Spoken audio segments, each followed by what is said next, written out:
Yo, what's up guys? Just making a video in my room today because I'm fucking lazy to go outside. And everywhere I go it seems like there's some trouble going on for me to shoot the videos in New York.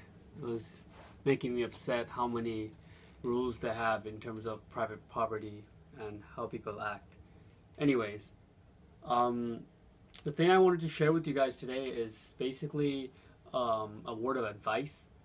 I've been watching some videos from Tony Robbins again, and one of the videos that I came across, he said how the number one rule that Warren Buffett uses in investing is very simple, and that is do not lose money.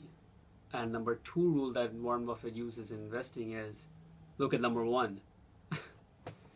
And for anyone who has never invested anything, it's something that just can go over your head. But as I was thinking about it, why is this rule his number one? It made a lot of sense because I lost quite a bit of money in Forex and in trading crude oil, as I've said in my previous videos. I've invested slightly in the stocks ALSK and PER and what's the last one? W&T Offshore. I have my reasons for them, but the fact being that most of them are losing money. Well, there are only three, and two out of the three are losing money, and one is doing okay if the company doesn't crash. But I'll make another video about that. The thing I was trying to say is that this is a zero-sum game.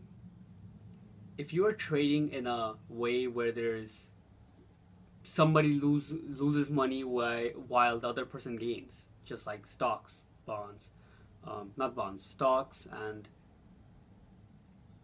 Forex, oil, commodities, anything of such where you're trading, if you are making money while it's going up, somebody on the other side is losing money. If you're losing money while it's going down, vice versa, somebody on the other side is making money. And the point is that you don't know who is on the other side of the spectrum. It could be anybody. And most of the times it's big corporations which has immense amount of funding and in-depth research into the field which they use to make the decision to buy or sell and when to enter, when to exit.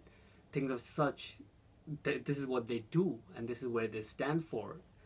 And you and I, the average Joe, does not have much of a chance to beat the odds, especially if you are planning to do it consistently over time and see trading as an income. So that was that. If you're somebody who's going to blow some money away anyway in some other aspect, or you have some extra bucks and you just plan to use it to buy some stocks or whatever, or trade in Forex just for the kick of it, and then you're gonna forget about it, then by all means go ahead. But if you're a beginner and you do not have any kind of link to or a very good reason to buy or sell, as of now, my best advice would be to stick to low-cost index funds. Fidelity or Vanguard, whatever you choose, go on their website, do one of those little tutorial things and just stick it to simple. Simplicity works. That's why most people go over it. And I'd like to end with this. If you had invested some money in one of the top companies that just come up in your head when you think of a company, you would have probably made money in the last 3 years. For example, if you had $1,000 in 2012, 2013, and you just were to think, okay, what company out there is that I know and is really big? Probably things that would come up to your head is Facebook, Apple,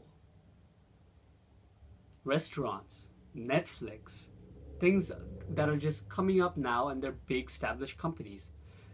The reason why we don't, or I didn't even think about those things is because they're too simple. They're just out there and everybody knows about them.